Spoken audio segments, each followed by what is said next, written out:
আল্লাহ তাআলা আমাদেরকে মুসলমান বানিয়েছেন, ইসলামের মতো মহান দৌলত দান করেছেন। এটা চারটিখানি কথা না। কোরআনে কারীমে আল্লাহ তাআলা ঘোষণা করেন, ওয়ামান ইয়াবতাগি গায়রাল ইসলামি দীনান ফালান ইউকবালা মিনহু ওয়া হুয়া ফিল আখিরাতি মিনাল খাসিরিন। এই দুনিয়াতে মানুষ যে ধর্মই পালন করুক না কেন, ইসলাম ব্যতীত অন্য ধর্মে সে যতই ভালোই কাজ করুক, এটা আল্লাহর কাছে এক পয়সারও লাভ নাই। সে আখিরাতে ক্ষতিগ্রস্ত, জাহান্নামীদের অংশ হবে। কিসের অংশ হবে? জাহান্নামীদের অন্তর্ভুক্ত হবে। তো আল্লাহ তাআলা আমাদেরকে ইসলামের মতো মহান দৌলত না চাইতে দান করেছেন। ইসলামের মতো মহান দৌলত দান করেছেন, এর অর্থ হলো আল্লাহ তাআলা আমাকে আপনাকে জান্নাতের উপযুক্ত বানায়া জমিনে পাঠাইছেন। কি বানায়া পাঠাইছেন? জান্নাতের উপযুক্ত। জান্নাতে যাবেই কারা? মুসলমান, ঈমানদার। কারা যাবে? ঈমানদার। এর জন্য ঈমানদারদের জন্য আল্লাহ তাআলা যেহেতু জান্নাত সাজিয়েছেন, ওই জান্নাতে যেতে গেলে কিছু ইবাদত বন্দেগী, কিছু রুলস মেনে চলতে হবে। মানুষের ইবাদত দুই রকম। এক ইবাদত হলো শারীরিক ইবাদত, আরেক হলো আর্থিক ইবাদত। আরেক ধরনের ইবাদত হলো মৌন ইবাদত, যেটা দেখা যায় না, মনের ইবাদত। কিসের ইবাদত? এর জন্য আত্তাহিয়াতু, তিনটা শব্দ, আত্তাহিয়াতু লিল্লাহি, পরে ওয়াসসালাওয়াতু ওয়াত-তাইয়্যিবাত। কি অর্থ? আত্তাহিয়াতু আমার মৌখিক ইবাদত। কি ইবাদত? মৌখিক, মুখের ইবাদত। মুখ দ্বারা জিকির করি, মুখ দ্বারা কোরআন তেলাওয়াত করি, মুখ দ্বারা মানুষকে ভালো উপদেশ দেই, ভালো পরামর্শ দেই, মানুষের সাথে ভালো ব্যবহার করি। কিসের মাধ্যমে? এই আত্তাহিয়াত আমার মৌখিক ইবাদত লিল্লাহি, কার জন্য? আল্লাহ। ওয়াসসালাওয়াত আমার শারীরিক ইবাদত। কি ইবাদত? শারীরিক ইবাদত। কার জন্য? ওয়াত-তাইয়্যিবাত আমার আর্থিক ইবাদত। কার জন্য? আল্লাহ। এজন্য আমার মৌখিক ইবাদত, শারীরিক ইবাদত, আর্থিক ইবাদত সব কার জন্য? কারণ আমরা কার? আল্লাহ। আর্থিক শারীরিক ইবাদত আমরা সবাই বুঝি, মৌখিক ইবাদত মোটামুটি বুঝি। আর্থিক ইবাদতের মধ্যে ফরজ ইবাদত হলো যাকাত। আর্থিক ইবাদতের মধ্যে ফরজ ইবাদত হলো হজ। হ্যাঁ, হজ ফরজ ইবাদত কিনা? এটার মধ্যে আর্থিক খরচ লাগে কি লাগে না? ঠিক যাকাতও এরকম একটা ইবাদত, যেটা কি আর্থিক, সম্পূর্ণটাই অর্থের সাথে সম্পৃক্ত। হজের মধ্যে দুইটা সমন্বয়, আর্থিক এবং শারীরিক, এবং মৌখিকও আছে, তিনটাই সমন্বয়। কিন্তু যাকাতে পুরোটাই হলো কিসের সাথে সম্পৃক্ত? আর্থিকের সাথে সম্পর্ক। এর জন্য ইসলামের 5 বুনিয়াদের মধ্যে চতুর্থ বুনিয়াদ হলো যাকাত। আল্লাহ তাআলা যাদেরকে সম্পদের নেয়ামত দিয়েছেন, সম্পদের শুকরিয়া হিসাবে, এবং একটা মানুষ 20,000 টাকা দামের একটা পাঞ্জাবি গায়ে দিছে, এক সপ্তাহ পরার পরে বলেন ময়লা লাগবে কি লাগবে না? এখন যদি এমন হয়, কোম্পানিকে কোনো গ্যারান্টি দিবে যে আমরা 1 লাখ টাকার দামের প্রোডাক্ট আপনার কাছে দিচ্ছি, সারা জীবন পরবেন, একদিন ধোয়া লাগবে না। হ্যাঁ, এরকম আছে কোনো ইয়ে? যত দামি পোশাকই হোক, এটা ব্যবহার করলে কি হয়? ময়লা হয়। সম্পদের ব্যাপারটাও সেম। আপনি যত সম্পদ অর্জন করবেন, এটার মধ্যে ময়লার পরিমাণটা আপনার বেখিয়ালে বেড়ে যাবে। যেমন ধরেন, এটা একটা বড় মসজিদ মোটামুটি, হ্যাঁ, তো কিছু জায়গা আছে যেগুলা সচরাচর ব্যবহার হয় না, সপ্তাহে একবার ব্যবহার হয়। যেমন 2 তলা 3 তলা ম্যাক্সিমাম আমাদের রেগুলার ব্যবহার হয় না, এই মসজিদের জন্য বলছি। তো দেখা যায় যে সপ্তাহে একদিন ক্লিন করতে হয় কিনা? কিন্তু নিচতলা সবসময় যেহেতু ব্যবহার হয়, ময়লার কোনো সুযোগ নাই, কারণ সবসময় এটা ব্যবহার হচ্ছে, সবসময় পরিষ্কার হচ্ছে। এর জন্য যাকাত হলো আমার আপনার জিন্দেগির অর্জিত সম্পদকে 1 বছর পরে এটাকে কি করতে হয়? ক্লিন করতে হয়, পরিষ্কার করতে হয়। সেটাই হলো যাকাতের বিধান। সেটা হলো কিসের বিধান? যাকাতের বিধান। যাকাত এটা আল্লাহর পক্ষ থেকে ফরজ বিধান। আল্লাহ তাআলা কোরআনে কারীমে যেখানেই তার ইবাদতের কথা বলছে, যেখানেই নামাজের কথা বলছে, সাথে সাথে যাকাতের আলোচনা করছে। সূরা বাকারার 10 নম্বর আয়াত, وَأَقِيمُوا الصَّلَاةَ وَآتُوا الزَّكَاةَ وَمَا تُقَدِّمُوا لِأَنفُسِكُم مِّنْ خَيْرٍ تَجِدُوهُ عِندَ اللَّهِ إِنَّ اللَّهَ بِمَا تَعْمَلُونَ بَصِيرٌ। আল্লাহ বলেন, হে ঈমানওয়ালারা, তোমরা নামাজ আদায় করো। আকিমুস সালাহ, নামাজ বাস্তবায়ন করো। নামাজ প্রতিষ্ঠা করার অর্থ হলো প্রথমে নিজের জীবনে বাস্তবায়ন করা, নিজে 5 ওয়াক্তের নামাজি হওয়া, তারপরে নিজের পরিবার পরিজনকে 5 ওয়াক্তের নামাজি বানানো, পরিবারে নামাজ কায়েম করা, তারপরে আমি সমাজে নামাজ কায়েম করা, তারপরে রাষ্ট্রে কায়েম করা, রাষ্ট্রের দায়িত্বশীল যারা এটা তাদের দায়িত্ব।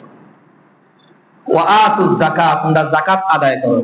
ওয়া মা তুকদ্দিমু লিআনফুসিকুম মিন খাইরিন, তোমরা তোমাদের যে নেক আমল, খাইরিন মানে সম্পদ, তোমাদের যে সম্পদ তোমরা সামনে পেশ করবে, তাজিদুহু ইনদাল্লাহ, এগুলো আল্লাহর কাছে রিজার্ভ পাবে।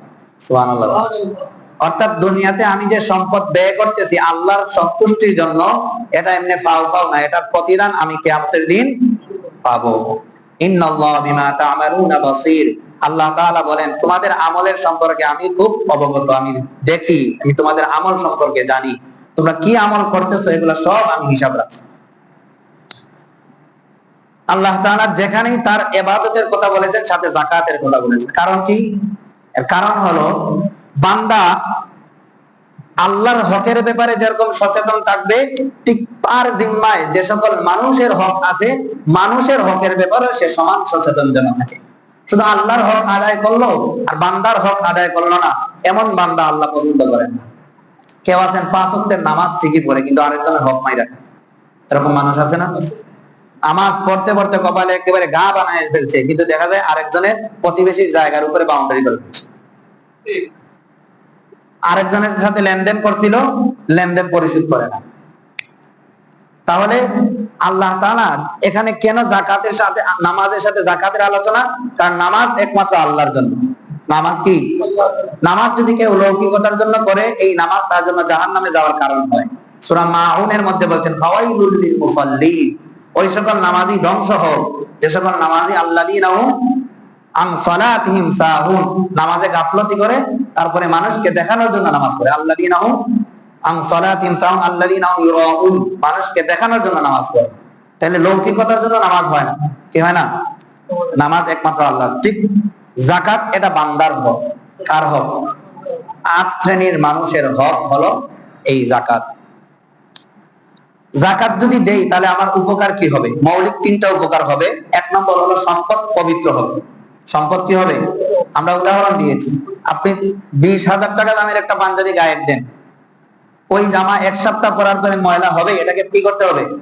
পরিষ্কার করতে হবে। ঠিক সম্পদের মধ্যে আপনার অজান্তেই হয়তো হারাম ঢুকে গিয়েছে, আপনার অজান্তেই হয়তো কোন নাপাক সম্পদ ঢুকে গিয়েছে, এটাকে পবিত্র করার জন্য 2.5% কি করতে হবে? আল্লাহর ওয়াস্তে দিতে হবে। কার সন্তুষ্টির জন্য? আল্লাহর সন্তুষ্টির জন্য। যদি দেওয়া হয়, সূরা তাওবার 103 নম্বর আয়াতে আল্লাহ বলেন খুয মিন আমওয়ালিহিম সাদাকাতান তুতাহহিরুহুম ওয়া তুযাক্কিহিম বিহা ওয়া সাল্লি আলাইহিম ইন্না সালাতাকা সাকানুল লাহুম।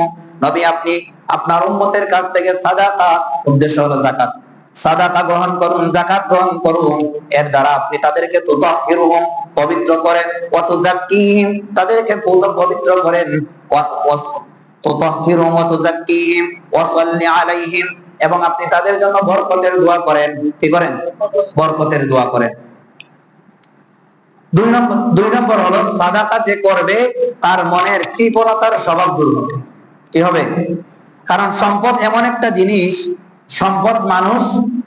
সম্পদ মানুষকে কৃপণ বানায় দেয়। কি বানায় দেয়? কৃপণ বানায় দেয়।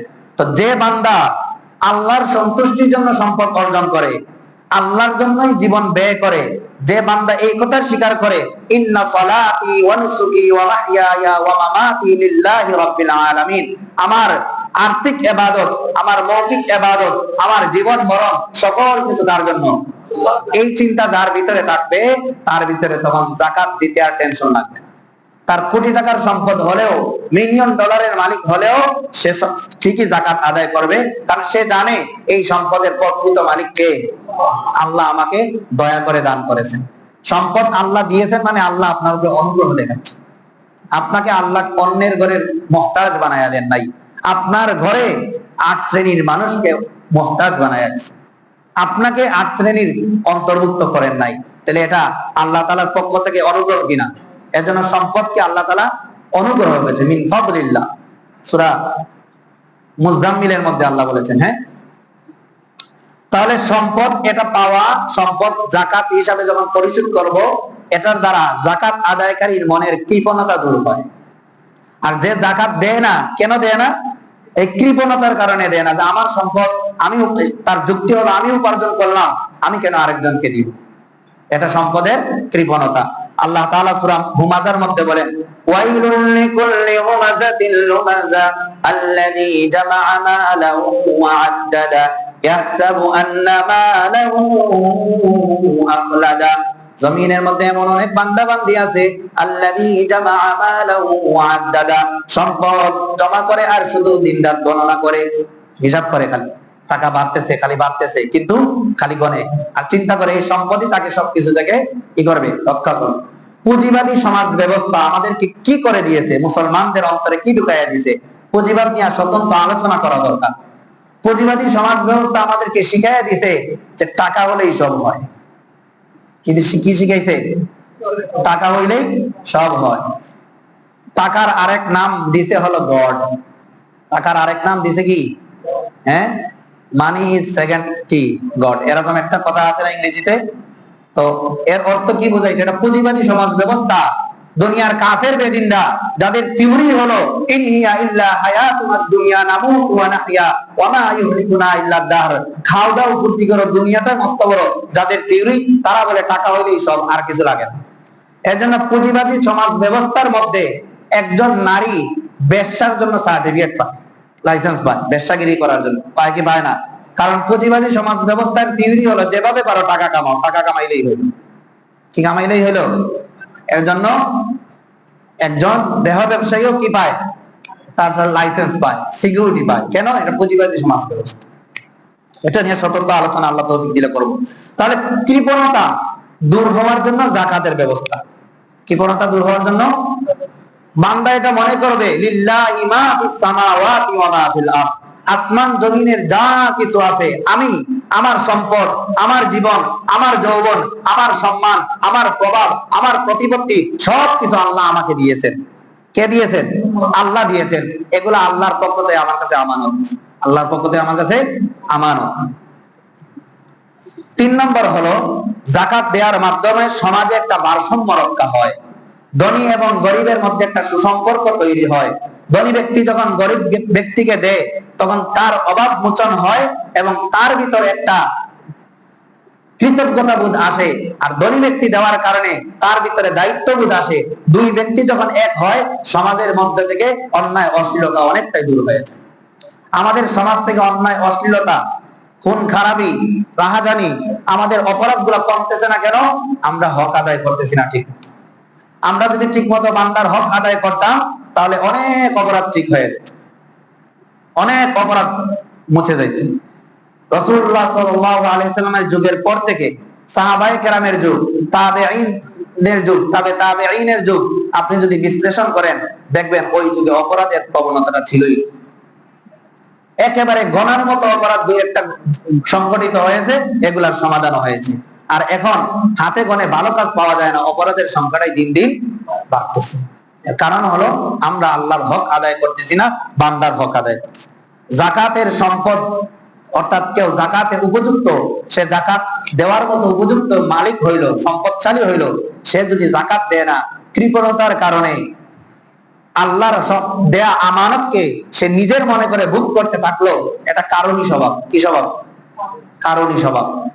এই শ্রেণীর ব্যক্তিকে কিয়ামতের দিনে আল্লাহ কি শাস্তি দিবেন, হাশরের ময়দানে কিভাবে আল্লাহ তাআলা তাদেরকে তুলবেন, বুখারীর 1403 নম্বর হাদিসে হযরত আবু হুরায়রা রাদিয়াল্লাহু আনহু বলেন, মান আতাহুল্লাহু মালান ফালাম ইউআদ্দি যাকাতাহু, যে ব্যক্তিকে আল্লাহ তাআলা সম্পদ দান করলেন, সম্পদের নিয়ামত দান করলেন, আর ওই ব্যক্তি সম্পদের হিসাব করে 2.5% যাকাত আদায় করলো না, মুসিলা লাহু মালুহু ইয়াউমাল কিয়ামাতি শুজাআন আকরা, কিয়ামতের ময়দানে তার ওই সম্পদটাকে আল্লাহ তাআলা একটা বিষাক্ত সাপের ন্যায় তার গলার মধ্যে ঝুলাইয়া দিবেন।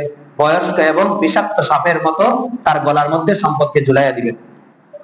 লাহু যাবিবাতান, আর ওই বিষাক্ত ওই সাপটা এত বয়স্ক সাপ হবে, তার চোখগুলা কিসমিসের দানার মতো একেবারে ঝুলে যাবে। বয়সের কারণে চামড়া ঝুলে যায় না, তো তার চোখটা এত বিষাক্ত, এত বয়স্ক সাপ হবে, যে এটার চুপ ঝুলে যাবে, কিসমিসের দানার মতো দেখা যাবে। কিসমিসের দানা তো দেখছেন, বলো, হ্যাঁ, কুচকানো থাকে। ইউতাউইকুহু ইয়াওমাল কিয়ামা, ওই সাপটাকে ওই যাকাত অনাদায়কারী ব্যক্তির গলার মধ্যে ঝুলিয়ে দেওয়া হবে। সুম্মা ইয়াখুযুহু বিলিহজিমাতাইহি ইয়ানি বিশিদকাইহি, এবং ওই সাপটা এত বিষাক্ত, এত বড় হবে, এত জোরে হা করবে, তার দুই চালকে সাপ তার মুখের ভিতরে ঢুকাইয়া নিবে। সাপ তার ওই যাকাত অনাদায়কারী ব্যক্তির চেহারাটাকে সাপ তার দুই চেয়ালের ভিতরে গিলে ফেলবে। সুম্মা ইয়াকুলু আনা মালুকা আনা কানজুকা, এরপরে সে বলবে, আমি দুনিয়াতে তুমি যে সম্পদ অর্জন করেছিলে, ওই সম্পদের হক আদায় করো নাই। রব্বুল আলামিন তোমাকে বারবার সতর্ক করেছিলেন, বারবার উলামায়ে কেরাম সতর্ক করেছিলেন, এরপরেও সম্পদের হক আদায় করো নাই। ওই সম্পদ আজকে আমি সাপ হয়ে তোমার কাছে এসেছি।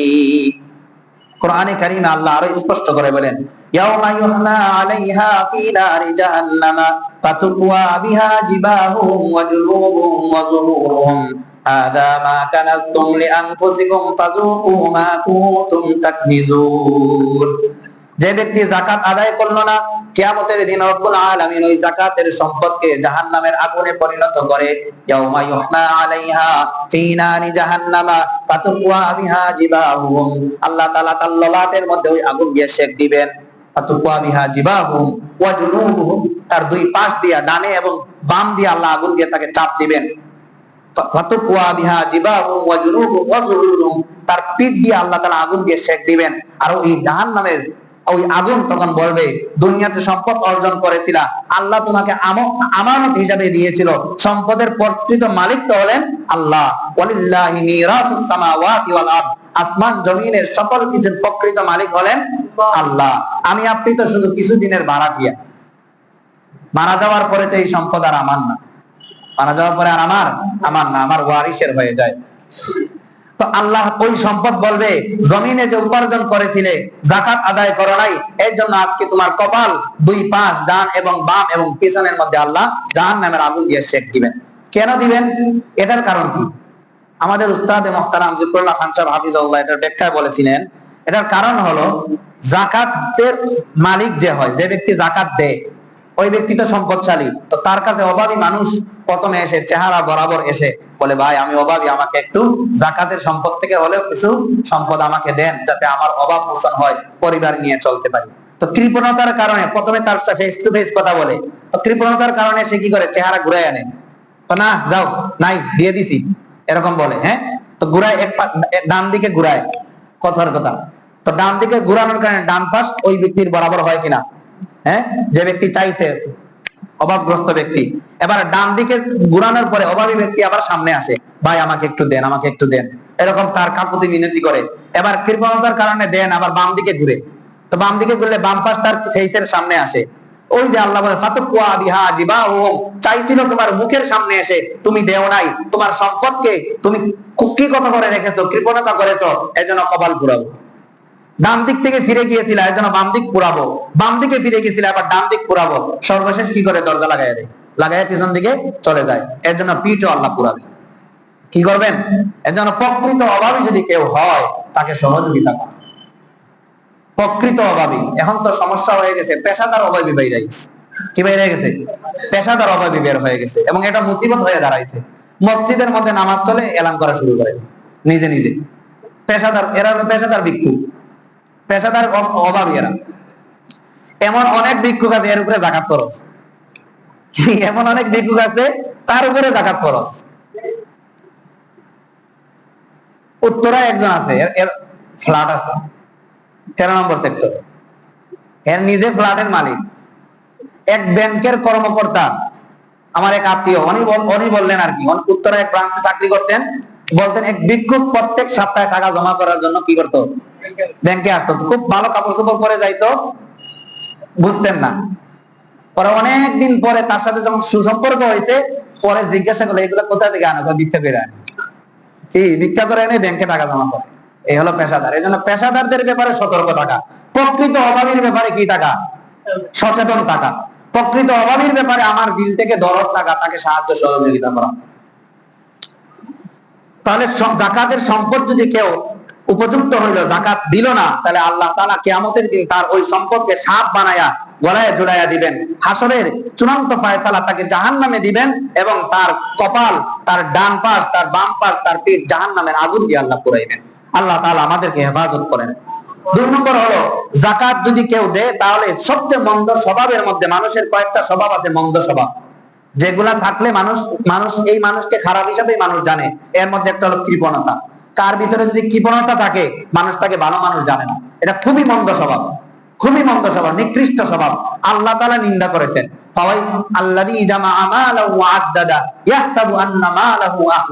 সম্পদ জমায়া রাখে, জায়গা মতো খরচ করে না। কি করে না?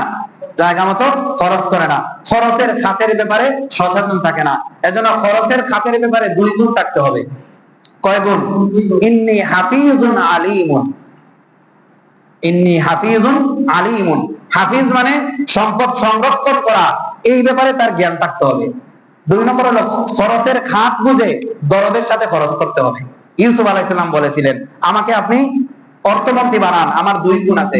1 নম্বর আমি হাফিজ, আমি আমানত রক্ষাকারী। 2 নম্বর আমি আলিম, আমি বুঝি কোথায় খরচ করতে হবে, এই জ্ঞান থাকতে হবে। তাহলে কৃপণতার স্বভাবটা কি হয়? দূর হয়। কারণ আমি এটা চিন্তা করব, আল্লাহ আমাকে যে সম্পদ দিয়েছেন এটার প্রকৃত মালিক হলেন আল্লাহ। ইন্না সলাতি ওয়া নুসুকি ওয়া মাহইয়ায়া ওয়া মামাতি লিল্লাহি রাব্বিল আলামিন। সকল কিছু আমার আল্লাহর পক্ষ থেকে, আমি শুধু আমানত বহন করতেছি। সুতরাং আল্লাহ আমার কাছ থেকে আবার চাইছেন 2.5% দিতে আমার সমস্যা কি? এটা হলো কার জন্য? যে আল্লাহর উপরে বিশ্বাস রাখে, কৃপণতা থাকে না। যদি কৃপণতা থাকে তখন আর দিতে পারে না। এজন্য হাদিসে আল্লাহ রাসূল সাল্লাল্লাহু আলাইহি সাল্লাম দান সাদাকার ব্যাপারে, যাকাতের ব্যাপারে শুধু ফজিলত শুনাইতেন। কেন? ফজিলতের কারণে, ফজিলতের প্রতি উদ্বুদ্ধ হয়েও যেন উম্মত কি করে আমল করে। রাসূল বলেন, মুসলিম শরীফের 2588 নম্বর হাদিসে আল্লাহ রাসূল বলেন, মা নাকাসাত সাদাকাতুন মিন মালিন। কোন ব্যক্তি যদি যাকাত আদায় করে, কোন ব্যক্তি যদি দান সাদাকা করে, কোন মানুষ যদি তার সম্পদ থেকে অন্যের উপকারে ব্যয় করে, রব্বুল আলামিন তার ওই সম্পদ থেকে কিঞ্চিত পরিমাণ কমায়া দেয়। বরং দান করার কারণে, যাকাত আদায় করার কারণে আল্লাহ তাআলা সম্পদের মধ্যে বরকত দান করে। মুসলিম শরীফের 2984 নম্বর হাদিসের মধ্যে একটা ঘটনা এসেছে। এক ব্যক্তি মরুভূমি দিয়ে যাচ্ছিল, যাওয়ার সময় দেখে মেঘের মালা আকাশের মধ্যে উড়াউড়ি করতেছে, মেঘমালা চলতেছে। হঠাৎ একটা মেঘের খণ্ড থেকে আওয়াজ আসলো, এই মেঘ খণ্ড, মরুভূমির বালুর মধ্যে তোমার পানি বর্ষণ না করে অমুক এরিয়া একজন কিষানি আছে, একজন চাষী আছে, কৃষক আছে, তার বাগানের মধ্যে গিয়ে পানি সেচ করো। কোথা থেকে আওয়াজ আসছে? মেঘের খণ্ডর ভিতর থেকে। এক বান্দা মরুভূমিতে হাঁটতেছে, সে আওয়াজ শুনছে। শোনার সাথে সাথে তার কি লাগলো? হঠাৎ খটকা লাগলো, মেঘের ভিতর থেকে আওয়াজ আসতেছে, আবার ব্যক্তির নাম ধরে বলা হচ্ছে। আল্লাহ রাসূল, মুসলিম শরীফের হাদিস। এবার সে ওই মেঘমালা যেদিকে যাচ্ছে, মেঘে ফলো করে করে গেছে, গিয়ে দেখে ওই যে মরুভূমির মধ্যে যে ব্যক্তির নাম বলা হয়েছিল এবং যে বাগানের ডিটেলস দেওয়া হয়েছিল, ঠিকানা দেওয়া হয়েছিল, ওই ডিটেলস অনুযায়ী, ঠিকানা অনুযায়ী মেঘের খণ্ড গিয়ে ওইখানে পানি বর্ষণ করতেছে। সুবহানাল্লাহ। এবার পানি বর্ষণ দেখে লোকটার আরো আশ্চর্য হয়ে গেল। এবার ওই বাগানে দেখে একজন কৃষক কি করতেছে, তার খেতে কাজ করতেছে। এবার জিজ্ঞাসা করলো, ভাই আপনার নাম কি? নাম বলার সাথে সাথে ওই যে মেঘ খণ্ড থেকে যে নাম উচ্চারণ হয়েছিল, এই ব্যক্তির নাম ও সেম নাম। এবার ধরে পড়ছে, ভাই কি এমন আমল করেন, কি এমন আমল, যে আমলের কারণে আল্লাহ তাআলা স্বয়ং মেঘকে অর্ডার করেছেন, আর মেঘের ফেরেশতা একেবারে আপনার চাষের ভূমির মধ্যে একেবারে সে নিজে এসে কি করতেছে? বৃষ্টি বর্ষণ করতেছে। কি এমন আমল করেন? এবার কৃষক ভাই জবাব দিল, আসলে আমি যে আমল করি সেটা হলো আমার ফসলি জমি থেকে যাই উৎপন্ন হয়, এটাকে আমি 3 ভাগে বিভক্ত করি। 1 ভাগকে আমি আল্লাহর রাস্তায় ব্যয় করে দেই, 1 ভাগ আমি। 2 নম্বর হলো আমি 1 ভাগ আমার পরিবার পরিজন, আমার অধীনস্থ যারা আছে, আমার জিম্মায়, আমার মা, আমার বাবা, আমার সন্তান, আমার স্ত্রী, যারা আমার অধীনস্থ, তাদের পিছনে ব্যয় করি। আর তৃতীয় আরেকটা ভাগ হলো আগামী বছর কি করার জন্য, বীজ বপন করার জন্য রেখে দেই। কয় ভাগ করে? 3 ভাগ। দেখেন, সাদাকা করার কারণে ওই ব্যক্তির কি হয়েছে? একেবারে মেঘ খণ্ড থেকে আওয়াজ আসছে এবং আল্লাহ তাআলা তার ওই কৃষকের জমির পানির প্রয়োজন ছিল, আল্লাহ পুরা করে দিয়েছে। এটার নাম হলো বারাকা। এটার নাম কি? বারাকা। আমরা তো বুঝি না, আমরা এখন সংখ্যার পিছনে ছুটতেছি। ইনশাআল্লাহ আগামী জুমায় বারাকা নিয়ে আলোচনা করব। বারাকা না বুঝার কারণে আমরা অনেকেই ধোঁকার মধ্যে পড়ে যাচ্ছি, মনে করি আমার যদি অনেক টাকা হয় আমি মনে হয় সুখী হব। আসলে অনেক টাকার মধ্যে সুখী না, সুখ হলো বরকতের মধ্যে। কিসের মধ্যে? এজন্য খাবারের শুরুতেই আল্লাহ রাসূল শিখিয়ে দিয়েছেন কি, বিসমিল্লাহি ওয়া আলা বারাকাতিল্লাহ। দুধ পান করার পরে আল্লাহুম্মা বারিক লানা ফি ওয়াজিদনা মিনহু, বরকতের দোয়া। কি দোয়া? রমজান শুরু হওয়ার আগে আল্লাহ রাসূল কি শিখিয়ে দিয়েছেন? আল্লাহুম্মা বারিক লানা ফি। সব কাজে কেন বরকত? কারণ বরকত যদি চলে আসে জীবনে, আপনি একটা কুটি ঘরে থেকেও, অল্প জায়গায় থেকেও জীবন সুন্দর করে পার করতে পারবেন। আর বরকত যদি না থাকে, একেবারে স্বর্ণকমল প্রাসাদও যদি হয়, ঘরের মধ্যে শান্তির লেশও থাকবে না, বরকত শূন্য হয়ে যাওয়ার কারণে। কি হয়ে যাওয়ার কারণে? লাখ টাকা ইনকাম করে মাস শেষে আবার কি হয়? ঋণ হয়। আরেকজনে 1000 টাকা ইনকাম করে মাস শেষে কোনো ঋণ নাই, সুন্দরভাবে চলে। কে বেশি ভালো? যার ঋণ নাই। যে এটা হলো বরকত। এটা হলো কি? বরকত। বরকত আসে আল্লাহর হুকুম মানলে। কি মানলে? আল্লাহর হুকুম। আল্লাহর হুকুমের বাইরে কি চললে বরকত নাই। এর জন্য আমেরিকা, ইউরোপ তাদের অর্ডার আছে কিন্তু শান্তি নাই, বরকত নাই। আর মুসলমানের অর্ডার নাই, অল্প আছে কিন্তু বরকত আছে জিন্দেগিতে। এর জন্য সম্পদ দান করলে কি হয়? বলেন কি হয়? বরকত হয়। এর জন্য আমরা সাদাকা বেশি বেশি করব। রমজানে বেশি বেশি করা সাদাকা। যাকাতের মাসআলা অনেক ব্যাপক। যাকাত যে দেয়, একজন ফেরেশতাকে আল্লাহ নিযুক্ত করে রাখছে, যে ব্যক্তি আল্লাহর রাস্তায় সম্পদ ব্যয় করে, ওই ফেরেশতার কাজ হলো দান করার সাথে সাথে দোয়া করে। সুবহানাল্লাহ বলেন। ফেরেশতা যদি দোয়া করে কবুল না হয়ে যাইবো? মুসলিম শরীফের, বুখারী শরীফের 1351 নম্বর হাদিস, আল্লাহ রাসূল বলেন এক ফেরেশতা দোয়া করতেই থাকে, আল্লাহুম্মা আতি মুনফিকান খালাফা, আল্লাহ আপনার রাস্তায় খরচকারীকে দুনিয়াতেও দেন, আখিরাতেও দেন। ওয়া আতি মুমসিকান তালাফা, আর আপনার রাস্তায় যে খরচ করলো না, কৃপণতা করলো, এর দুনিয়াতেও ধ্বংস করেন, আখিরাতেও ধ্বংস করেন। নাউজুবিল্লাহ। চিন্তা করছেন, ফেরেশতা এই দোয়া করে। আতি মুনফিকান খালাফা, দানকারীকে দুনিয়াতেও দেন, আখিরাতেও দেন। আর ওয়া আতি মুমসিকান তালাফা, আর যে ব্যক্তি দান করে না, যাকাত দিল না, সাদাকা করলো না, অন্যের হক আদায় করলো না, তার জিম্মায় হক ছিল, হক দিল না, তার দুনিয়াতেও ধ্বংস করেন, আখিরাতেও ধ্বংস করেন। এর জন্য খুব সতর্ক থাকা। যাকাতের খাত আমরা জানি, 8 শ্রেণীর মানুষকে যাকাতের খাত আল্লাহ কোরআনে নির্ধারণ করে দিয়েছেন, মন গড়া দিলে হবে না। যাকাতের খাত এটা নির্ধারিত।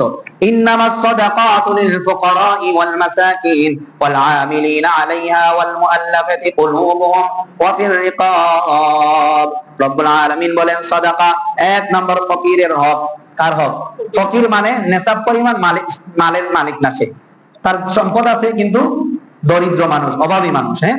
ওয়াল মাসাকিন 2 নম্বর হলো মিসকিন, যার কিছুই নাই। 3 নম্বর ওয়াল আমিলিনা আলাইহা, সরকারি নিযুক্ত যদি কোনো যাকাত আদায়কারী কর্মচারী থাকে ইসলামী রাষ্ট্রের। কি রাষ্ট্রের? ইসলামিক রাষ্ট্রের, বুঝতে হবে। ওয়াল মুআল্লাফাতি কুলুবুহুম, ইসলামের ব্যাপারে যে সকল অমুসলিমদের কি আছে, ইসলামের প্রতি তাদের দিল নরম, ইসলামকে ভালোবাসে কিন্তু মুসলমান হয় নাই, তবে এই বিধান এখন আর নাই, এটা ইসলামের শুরু যুগে ছিল। অফির রিকাবি, গোলাম যদি কেউ থাকে, অর্থাৎ চুক্তিভুক্ত গোলাম, সে চুক্তির মাধ্যমে গোলাম মালিক থেকে আজাদ হতে চাচ্ছে, এটাও এই যুগে এখন এটার মূল রূপ নাই। ওয়াল গারিমিনা, ঋণগ্রস্ত ব্যক্তি, প্রকৃতপক্ষে লোকটা সম্পদশালী, তার সম্পদ আছে কিন্তু ঋণে জর্জরিত হয়ে গেছে, ঋণের কারণে সে এখন কি অভাবী হয়ে গেছে, এমন ব্যক্তিকে যাকাত দেওয়া যাবে। ওয়াফি সাবিলিল্লাহ, আল্লাহর রাস্তায় যারা আছে, এটা অনেক ব্যাপক আলোচনা। মুজাহিদ আল্লাহর রাস্তায়, দ্বীন ইলম অর্জন করে যারা, তারা আল্লাহর রাস্তায়। কেউ সফরে বের হইছে, সে সম্পদশালী, তার এলাকায় তার সম্পদ আছে কিন্তু মুসাফির হওয়ার কারণে যে জায়গায় আছে সেখানে তার কি নাই, সম্পদ নাই, অভাবে পড়ে গেছে, তাকে দেওয়া যায়। ওয়াবিনিস সাবিল। হ্যাঁ, এই হলো 8 শ্রেণীর মানুষ। এবার গুরুত্বপূর্ণ যে বিষয়টা, সেটা হলো যাকাতের খাত। আমরা জানলাম যাকাতের খাতের ব্যাপারে মোটামুটি সবাই জানি, কিন্তু কোন কোন সম্পদের উপরে যাকাত আসে বর্তমান সময়ে, যেহেতু আর অর্থনৈতিক ব্যবস্থা এত ব্যাপক হয়েছে, মানুষের লেনদেন, মানুষের অর্থনৈতিক লেনদেন এবং খুব ব্যাপক হয়ে গেছে। আগের তুলনায় ব্যাপক না সীমিত, এখন অনেক ব্যাপক হয়ে গেছে। এর জন্য এটার খাত আমাদের জানতে হবে, কোন কোন সম্পদ থাকলে আমার উপরে যাকাত ফরজ হবে। মৌলিক 4টা সম্পদের উপর যাকাত আসে। মৌলিক কয়টা সম্পদের উপরে? 1 নম্বর, যদি স্বর্ণ, শুধু স্বর্ণ কারো উপরে থাকে, শুধু রূপা কারো উপরে থাকে, স্বর্ণ জাকাতের সম্পদ, রূপা জাকাতের সম্পদ, নগদ টাকা জাকাতের সম্পদ, ব্যবসায়িক পণ্য, সেটা যে কোনো জিনিস হোক, ব্যবসায়িক পণ্য হিসাবে যদি হয় এটা জাকাতের পণ্য। 5ম নম্বর হলো গবাদি পশু যদি কেউ পালন করে, এই পরিমাণ, যে গরু 30টা, ছাগল 40টা আছে, এরকম পরিমাণ হতে হবে। উট 5টা, এটা আমাদের দেশে সাধারণত না, ইন্ডিয়াতে আছে বা আরব দেশে তারা কি করে, দুম্বা পালে, উট পালে, এগুলোর উপরে আলাদা জাকাত আছে পশুর উপরে। আর ফসলি জমি যেটা, এটার উপরে জাকাত না, এটার উপরে ওষুধ, এটা আলাদা মাসালা। এখানে আমরা একটা বিস্তারিত লিস্ট নিয়ে আসছি, আপনাদেরকে বিস্তারিত লিস্টটা শোনাইয়া দিই। বিশেষ করে সম্পদ, নগদ টাকার ব্যাপারে আমাদের এটা অনেক স্বচ্ছ থাকতে হবে। স্বর্ণের ব্যাপারে, স্বর্ণের সাধারণত মালিক হয় মহিলারা, সুতরাং মহিলারাই জাকাত আদায় করবে। হ্যাঁ, তার পক্ষ থেকে যদি স্বামী অনুমতি নিয়ে আদায় করে দেয়, এর ভিন্ন হিসাব আদায় হয়ে যাবে, কিন্তু মূলত স্বর্ণের মালিক কারা হয়? পুরুষ। তো স্বর্ণের ব্যবহার হারাম, সুতরাং পুরুষ তো স্বর্ণের মালিক হয় না সাধারণত। তারপরে রূপা, এটা আমরা জানি। নগদ সম্পদের ব্যাপারে কারো কাছে যদি গচ্ছিত সম্পদ থাকে, আমানত রাখছেন কারো কাছে, তাহলে এই সম্পদের জাকাত দিতে হবে। অন্যের কাছে পাওনা টাকা, পাওনা টাকার দুই মাসআলা। যে পাওনা টাকা পাওয়ার নিশ্চয়তা আছে, মেয়াদি পাওনা টাকা দিয়ে দিবে, তাহলে এই টাকাটা আপনি জাকাত আদায় করবেন। আর যেটা এমন কারো কাছে দিবেন, এ কি করেছে, নিজের মনে করে আল্লাহর রাস্তায় গিলে ফেলছে, কি এরকম অনেক বাটফার আছে কি আছে না? হ্যাঁ, একেবারে নিল, নিয়া পরে আর খবর নাই, তাহলে ওই সম্পদটার জাকাত এখন দিতে হবে না। যদি পাওয়ার আশা থাকে, যখন পাইবেন তখন বিগত বছরে হিসাব করে দিবেন। ধরেন আজকে আপনি একজনের কাছে 5 লাখ টাকা দিচ্ছেন, আজকে না, মানে আজকে পান, কিন্তু দিছিলেন আর 10 বছর আগে, এখন ফোনও ধরে না, যোগাযোগও করে না, লাপাত্তা হয়ে গেছে, এরকম হয় না? হ্যাঁ, তাহলে আপনি 10 বছর আগে এই টাকাটা দিছিলেন, 10 বছর পর্যন্ত আপনি পান না, আজকে হয়তো সে এসে কি আল্লাহ তার দিল নরম করে দিছে, দিয়ে দিছে, তাহলে আপনি আজকে টাকা পাওয়ার পরে বিগত 10 বছরের হিসাব করে 2.5% কি করে দিবেন, জাকাত দিয়ে দিবেন। আর যে টাকাটা পাওয়ার নিশ্চিত সম্ভাবনা আছে, এই টাকার তো জাকাত দিতেই হবে। কথা কি বুঝেছেন? দুই ভাবে দিতে পারেন। এখন আপনি আপনার নিজের পক্ষ থেকে আদায় করে দিতে পারেন, অথবা যেদিন টাকাটা পাইবেন ওই দিন আপনি দিয়ে দিবেন। কথার কথা বললো যে ভাই আমি 6 মাস পরে আপনাকে এই টাকাটা দিব, তাহলে 6 মাস পরে আপনি কি করতে পারবেন, সম্পদটা পাওয়ার পরে জাকাত এখান থেকে আদায় করবেন। সিকিউরিটি মানি, ব্যাংকে যারা লেনদেন করেন এটা বুঝেন, এবং যারা ব্যবসা বাণিজ্য করেন, অ্যাডভান্স দিতে হয় না? অ্যাডভান্সের টাকার 2 মাস আলা। যদি অ্যাডভান্সের টাকা মালিক বলে যে এটা একেবারেই নিয়ে নিলাম আর দিব না, তাহলে এটা মালিক আদায় করবে। কে আদায় করবে? মালিক। আর যদি বলে অ্যাডভান্সের টাকা না, আপনার ব্যবসায়িক চুক্তি শেষ হলে, নতুন করে চুক্তি না হলে এটা আপনাকে ফেরত দিব, তাহলে এটা মালিক হলো যে ভাড়া নিল, যে কি করলো, ভাড়া নিল, সুতরাং এটা ব্যবসায়ী, সে আদায় করবে। বৈদেশিক মুদ্রা, বৈদেশিক মুদ্রার ব্যাপারে রেমিটেন্স যেটা, আজকের রেট যেটা, আপনি যেদিন আদায় করবেন ওই সময়ের রেট যেটা, ওই রেট আদায় করবেন। ব্যাংকের অ্যাকাউন্টে জমাকৃত সকল মালিকানাধীন ব্যাংকের অ্যাকাউন্টে যত সম্পত্তি থাকুক, এগুলা সব জাকাতযুক্ত সম্পদ। কথা কি বুঝেছেন? তবে এখানে কথা আছে, ওই ব্যাংকের অ্যাকাউন্টে অতিরিক্ত যে ইন্টারেস্ট আছে, ওই ইন্টারেস্ট জাকাতের সম্পদ না, ওইটা পুরোটাই সাদাকার সম্পদ। নিয়ত ছাড়া সাদাকা করে দিতে হবে। মূল যে সম্পদ, একজনে 5 লাখ টাকা কি করছে, জমাইছে, অ্যাকাউন্টের মধ্যে কারেন্ট অ্যাকাউন্ট আছে, সেভিং অ্যাকাউন্ট আছে, ফিক্সড ডিপোজিট, আর ডিপিএস কত কিছু আছে, এটা আপনারা জানেন। তো এইগুলোর মধ্যে মূল যে সম্পদ জমাইছেন, 5 লাখ টাকা, 2 লাখ টাকা মূল সম্পদ, এটার উপরে ইন্টারেস্ট আছে 20,000 টাকা, 1 লাখ টাকা, তাহলে ওই 1 লাখ টাকার জাকাত না, এটা পুরোটাই সাদাকার উপযুক্ত ইসলামী শরীয়তে। আপনি খাইলে খান, এটা হুজুরের ফতোয়া দিকে খাইেন না, ফতোয়া হইলে এটা হারাম, ফতোয়া কি হারাম, তো এটা সাদাকা করে দেওয়া। ওই 2 লাখ টাকা, 5 লাখ টাকা মূল যেটা, এটার উপরে জাকাত দিতে হবে। বিশেষ জমাকৃত অ্যাকাউন্ট, হজ করার জন্য কি করছেন, অ্যাকাউন্ট করেছেন, মেয়ে বিয়ে দেওয়ার জন্য অ্যাকাউন্ট করেছেন, টাকা জমাচ্ছেন যাতে মেয়েকে বিয়ে দেন, এই টাকাটা কি জাকাতের উপযুক্ত। এটার মধ্যে মূল নির্ধারিত যে টাকাটা, ওই টাকাটা জাকাত দিতে হবে। অতিরিক্ত যেটা, এটা সুদ, এটা জাকাতের উপযুক্ত। এমনি স্যালারি অ্যাকাউন্ট খুবই গুরুত্বপূর্ণ। অনেকে আমরা পেমেন্ট পাই, কোম্পানির পেমেন্ট কিসের মাধ্যমে পাই, ব্যাংকের মাধ্যমে। স্যালারি অ্যাকাউন্টের মধ্যে এখানে বিষয় আছে। স্যালারি অ্যাকাউন্ট আপনার হলো, স্যালারি পান মাসে 20,000 টাকা অথবা 50,000 টাকা, এই 50,000 টাকা করে মাসে জমতে জমতে আপনার অনেক টাকা জমছে, কিন্তু আপনার পারিবারিক খরচ হয় 10,000 টাকা। বোঝার জন্য বলতেছি, তাহলে এই 10,000 টাকা আপনার মৌলিক প্রয়োজন, আর বাকি 20,000 টাকা আপনার মৌলিক প্রয়োজন না, এই কারণে তো ব্যাংকে জমে আছে। ওই জমাকৃত টাকার আপনাকে কি দিতে হবে, জাকাত দিতে হবে। এটা কথা কি বুঝেছেন? হ্যাঁ, এটা অনেক গুরুত্বপূর্ণ যারা সরকারি চাকরি করেন তাদের ক্ষেত্রে। ব্যাংকের গ্যারান্টি মানি, এটাও সেম কথা, যেটা জমানো টাকা, নির্ধারিত টাকা, মূল টাকায় জাকাত আসবে, অতিরিক্তটা সাদাকা। বীমা যারা করেন, বীমার জমাকৃত টাকা, বীমা মূলত হারাম, বীমা মূলত শরীয়তে ইসলামে হারাম বলা হয়েছে। তবে বীমার যে টাকাটা জমাইছেন, আপনার যে জমাকৃত টাকা, আপনি 5 লাখ টাকা জমাইছেন, ওই 5 লাখ টাকার জাকাত আসবে। বাকি ইন্টারেস্ট যেটা, এটা সাদাকার উপযুক্ত।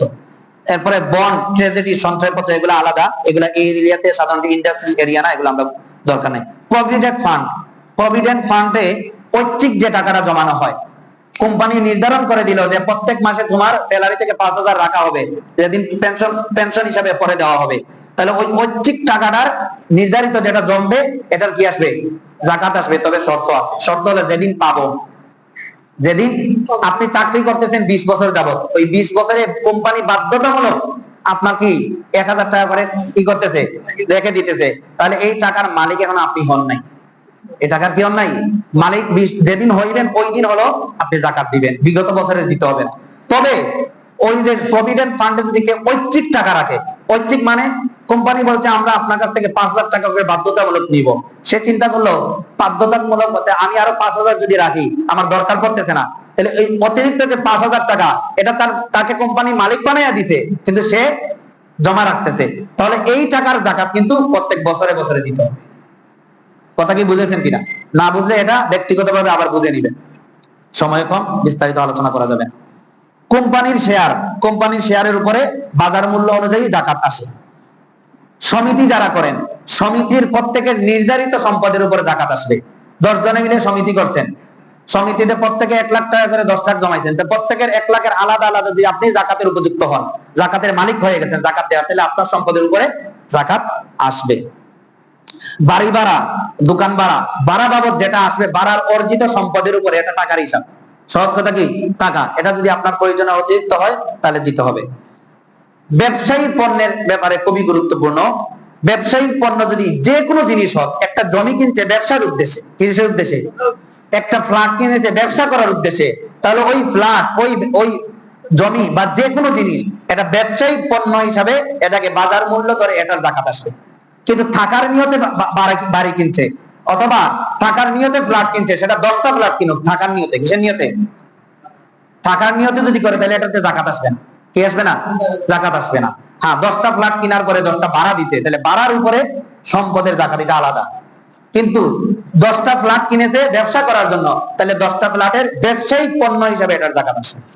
কথা কি বুঝেছেন? একজনে 100 বিঘা জায়গার মালিক, এমনি তার ব্যবহারের জন্য কিনছে, জাকাত আসবে না। কিন্তু 1 কাঠা জায়গা কিনছে ব্যবসা করার জন্য, তাহলে ব্যবসায়িক পণ্য হিসেবে এটার জাকাত চলে আসবে। ঠিক ব্যবসার গাড়ির ব্যাপারে একই কথা।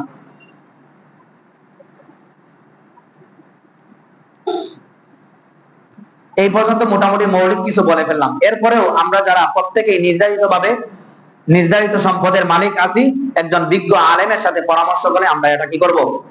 আমাদের জাকাতের মাসআলার ব্যাপারে খুবই সচেতন থাকবো। এটা খামখেয়ালি না, এটা এমন না মুঠ করে দিয়ে দিলাম আর আদায় হয়ে গেল, না, এরকম হবে না। জাকাত এবং ফিতরা এই দুইটার ব্যাপারে খুবই সচেতন। রাসূলুল্লাহ সাল্লাল্লাহু আলাইহি সাল্লাম ফিতরার ব্যাপারে বলেছেন, ফিতরা হলো তুহরাতান লিস-সাইমি, রমজান মাসে রোজা রাখার কারণে রোজা রাখছি ঠিকই, কিন্তু কিছু গুনাহ হয়ে যায়, কিছু অপরাধ হয়ে যায়, এই অপরাধকে দমন করার জন্য, অপরাধকে কাফারা হিসাবে আমি ফিতরা আদায় করব। কি আদায় করব? ফিতরা। ফিতরাও নির্ধারিত। হযরত ওমর রাদিয়াল্লাহু আনহু ফিতরা আদায় করতেন খেজুর দিয়া। কি দিয়া? খেজুর দিয়া। অথচ ওই সময়ও গম দিয়ে আদায়ের প্রচলন ছিল। গম হলো 1 কেজি 650 গ্রাম, আর খেজুর হলো 3 কেজি 300 গ্রাম ওজন হিসাবে। তাহলে খেজুরের দাম গমের তুলনায় বেশি। তারপরে ওমর রাদিয়াল্লাহু দিতেন, কারণ আল্লাহ তাআলা ওনাকে ওই পরিমাণ সম্পদ দিয়েছিলেন। যাকে আল্লাহ যতটুকু সম্পদ দিয়েছেন তিনি ওই লেভেল অনুযায়ী ফিতরা আদায় করবেন। আল্লাহ আপনাকে সম্পদ দিয়েছেন কোটি টাকার, আপনি আদায় করেন হলো 110 টাকা, তাহলে আপনি সম্পদের শুকরিয়াটা আদায় করলেন। এর জন্য যারা যেরকম আছে, এই বছর ফিতরার হিসাব কি? সর্বনিম্ন একেবারে সাধারণ ধনী যে, তার জন্য হলো 110 টাকা, সে তার হিসাব করে পরিবারের পক্ষ থেকে, নিজের পক্ষ থেকে 110 টাকা করে দিবে। মধ্যম পর্যায়ে যারা মধ্যবিত্ত আছি, মধ্যবিত্তদের জন্য আমরা আদায় করি 595 টাকা জবের, 3 কেজি 300 গ্রাম, 595 টাকা আপনি আদায় করেন হিসাব করে। খেজুর দিয়ে যদি আদায় করেন তাহলে 2475 টাকা। চিন্তা করতেছেন এত বেশি কেন দিব? না, আল্লাহ আপনাকে সম্পদ দিয়েছে, এই সম্পদ তো আল্লাহর জন্য দিবেন। এটার দেওয়ার দ্বারা তো আপনার রোজা পবিত্র হয়ে গেল, আপনার রোজা আল্লাহর কাছে কবুল হলো। রাসূল বলেন, ফারাদা রাসূলুল্লাহ সাল্লাল্লাহু আলাইহি ওয়াসাল্লাম সাদাকাতাল ফিতরি তুহরাতাল লিস-সাইমি মিনাল লাগwi ওয়ার রাফাসি ওয়া তুহরাতাল লিল মাসাকিন। রোজাদার রোজা রেখে গুনাহ করে ফেলছিল, মুখের গুনাহ হয়ে গেছে, হাতের গুনাহ হয়ে গেছে, পায়ের গুনাহ হয়ে গেছে, এটা পবিত্র করার জন্য সে সম্পদ দিল। আর গরিবের এখানে উপকার হইল, ঈদের দিন সে তার পরিবার পরিজন নিয়ে আনন্দের সাথে খাইতে পারলো, সামাজিক ভারসাম্য আসলো। বিশেষ করে জাকাতের খাতের ব্যাপারে একটা আবেদন হলো, আমরা প্রথমে জাকাতের হকদার হলো নিজের আত্মীয় স্বজন। কারা? আত্মীয় স্বজন। নিজের সন্তান, সন্তানের সন্তান এবং নিজের মা, নিজের বাবা, বাবার বাবা অর্থাৎ দাদা, এই শ্রেণীর কেউ খাইতে পারবে না। এছাড়া ভাই, বোন, আশপাশের এরা এদেরকে জাকাত দিতে পারবেন। চাচাকে জাকাত দিতে পারবেন, চাচিকে জাকাত দিতে পারবেন, খালাকে জাকাত দিতে পারবেন। কথা কি বুঝেছেন? হ্যাঁ, মামাকে জাকাত দিতে পারবেন যদি উপযুক্ত হয়। তো আত্মীয় স্বজন হলো প্রথম হকদার। প্রথম হকদার কারা? আত্মীয় স্বজন খুঁজে গেছে তাদেরকে দেওয়া। 2 নম্বর হলো প্রতিবেশীদের কি মধ্যে যারা অভাবী তাদেরকে দিব। 3 নম্বর হলো গুরুত্বপূর্ণ ব্যাপার, যেটা আমার ইসলামের সাথে সম্পৃক্ত, দ্বীনি মাদ্রাসাগুলা। দ্বীনি মাদ্রাসাগুলোয় আমরা জাকাত এই কারণে দিব, আমার জাকাতের সম্পদের দ্বারা কোরআন হাদিসের চর্চা হবে, কিয়ামত পর্যন্ত কোরআন টিকে থাকবে কোরআন চর্চা করেওয়ালার দ্বারাই। তো আমি যদি জাকাতের সম্পদ দ্বীনি প্রতিষ্ঠানে না দেই, আমার এই সম্পদ আমি অন্য খাতে সম্পূর্ণ ব্যয় করে দিলাম, তাহলে দ্বীনি প্রতিষ্ঠান থেকে কোরআন হাদিসের সঠিক চর্চাকারী তৈরি হবে না। ইমাম গাজালির নাম শুনেছেন? ইসলামের অনেক বড় একজন ব্যক্তি। এতিম অবস্থায়, ওনার বাবা মারা গেছেন, এতিম অবস্থায় লালিত পালিত হয়েছেন। উনি এই রাষ্ট্রীয় কোষাগারে সম্পদ থেকে ব্যয় করে ওনাকে আলেম বানানো হয়েছিল। অর্থাৎ সেলজুকদের রাষ্ট্রীয় যে মাদ্রাসা, ওই মাদ্রাসায় বড় হয়েছেন, পড়ালেখা করছেন, আল্লাহ এমন ভাবে কবুল করছেন, যুগের ইমাম না, কিয়ামত পর্যন্ত মানুষের জন্য ওনাকে ইমাম বানায় দিয়েছে। ইমাম গাজালির নাম শুনে না এমন কোন মুসলমান মনে হয় নাই। আলেম ওলামা তো ইমাম গাজালি ছাড়া পড়ালেখাই করতে পারে না। এত বড় ব্যক্তি হয়েছেন, এই কি সাধারণ মুসলমানদের দান সৎকার টাকা ব্যয় করার কারণে যুগের গাজালি হয়েছে। আমরা যদি মাদ্রাসাগুলোকে না দেই, তাহলে আমাদের ভবিষ্যৎ প্রজন্ম কোরআন হাদিস থেকে এরা মাহরুম হয়ে যাবে। এই যে আমরা সাধারণ মানুষগুলা, উলামায়ে কেরাম দিন বলেন দেখি তো দিন শিখে শিখে চলি। উলামায়ে কেরাম তৈরি হয় কোথায়? মাদ্রাসাই তো। এজন্য দ্বীনি মাদ্রাসার ব্যাপারে আমরা আমাদের জাকাতের অংশ, ফিতরার অংশ, সাধারণ দানের অংশের ব্যাপারে আমরা সচেতন থাকবো। এই এলাকায়